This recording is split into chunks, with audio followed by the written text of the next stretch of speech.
Prue, so did you see when we met on the steps a few minutes ago that I was trying very desperately to contain the Prue Leith fangirl in me? No, damn it all, I didn't see the fangirl emerge at all. I thought, what a sophisticated, elegant woman, knows exactly what she's doing, doesn't ever look as if she's out of control. It's all fake. Thank you so much for agreeing to talk to us. We're all thrilled to have you in the country. We've been watching you on, just to name a few, Great British Bake Off, Great British Menu, which I just absolutely loved. What's it like for you being back in, and I think perhaps many of our viewers won't know this, back home? Yeah, it is back home. Yeah. It is back home. Well, I suppose over the years I've come home on average of once a year.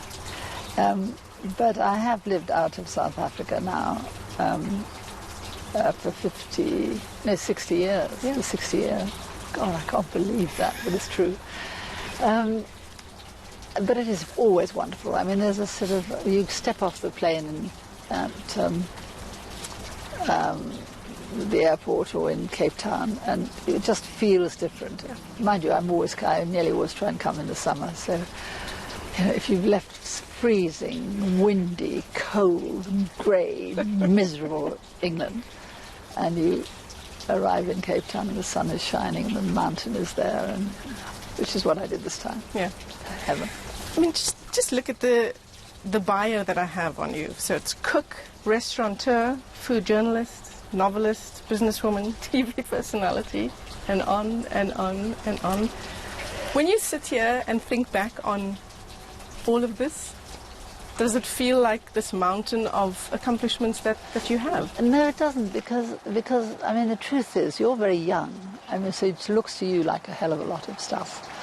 But the truth is, I've had a very long time to do a lot of things. And what I have tended to do is do something for 25 years and then change it completely and then start again. And so I spent the first 25 years of my life building up my company, writing cookbooks, and it was all about food. And then I spent the next 25 years, then I sold the company when I was heading for 50. Actually, by the time I actually sold it, I was 52 or 3 or something. And by then I was employing 500 people. It was a big business. But I sold it so that I could write novels. And I stopped writing cookbooks because I knew publishers, if they thought they had a choice of my novel or my cookbook, they'd always have the cookbook because they knew them.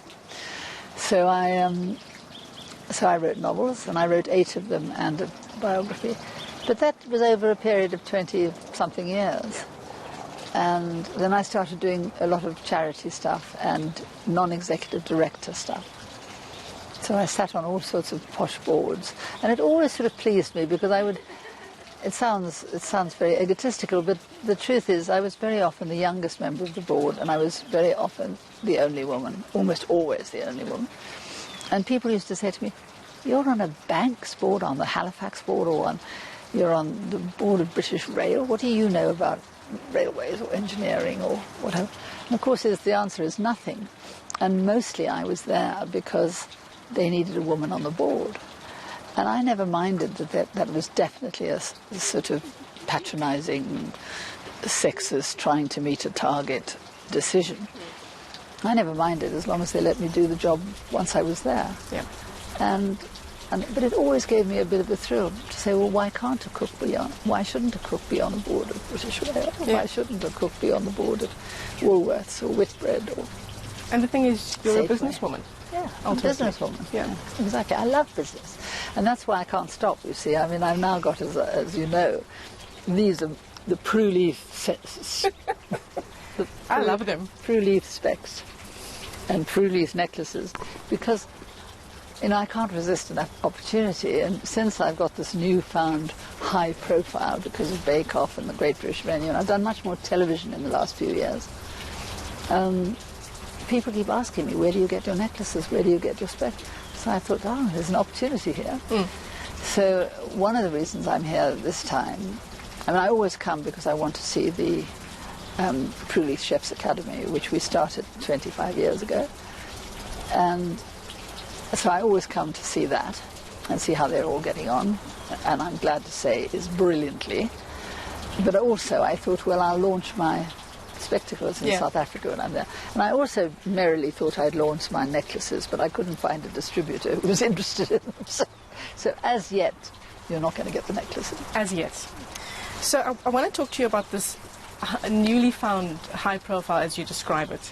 Was that hard for you, a hard adjustment to go from Prue Leith to Prue Leith from Great British Bake Off and Great British Menu? It was a surprise. I mean, with the Great British Menu, I was occasionally stopped in the supermarket, often by a woman who would say to me, "I don't agree with you about that lemon cake. It was absolutely delicious."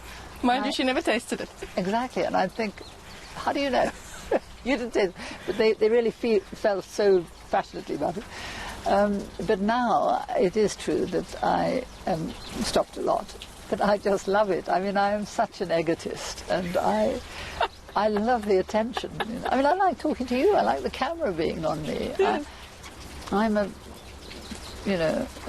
egotist. I can't deny. I'm very pleased with myself. As you should be. But the funny thing is that I am the only person I know who likes having my photograph taken. But I also hate the results. I'm also vain. I mean, I'm self-centered enough to enjoy the attention. But then I'm so vain that I think, oh, that's not a very good picture. I hate it when cameramen go around the side and take me from the side. They get this great fat woman. If I'm straight on, I look okay. If everyone's listening, this is how you take Prue Leith's photograph. Yeah, please, in future. When I'm so famous that I can dictate, I'll make sure no cameraman goes around the side. So it's exciting, you know, you talked about being on all of these business boards, Railway, Woolworths, but then in the kitchen as a chef and as a restaurateur, it is also, even to this day, still very much male-dominated. It's changing. Yeah. But not as much as we wanted to. No, not as much as we wanted to. And it always pleases me to see more women on boards. And I'm proud to say that I have never left a board when I haven't left more women on it than when I arrived. When I've arrived, there'll be none. Yeah. And when I leave, there'll be at least 2. But and I think women owe it to other women to just remind boards, have you looked? Because, you know, very often what they'll say, you go to headhunters and say, why haven't you got more women on the board? And they say, well, we haven't had the applications. And then you go to the companies and say, why didn't you have more women? And they say, well, the headhunters didn't offer us any women. And everybody's always blaming somebody else. Somebody has to make a decision that they will positively look for applications. I don't say that they should then say they've got to hire a woman, but they've got to at least look at their CVs. Yeah.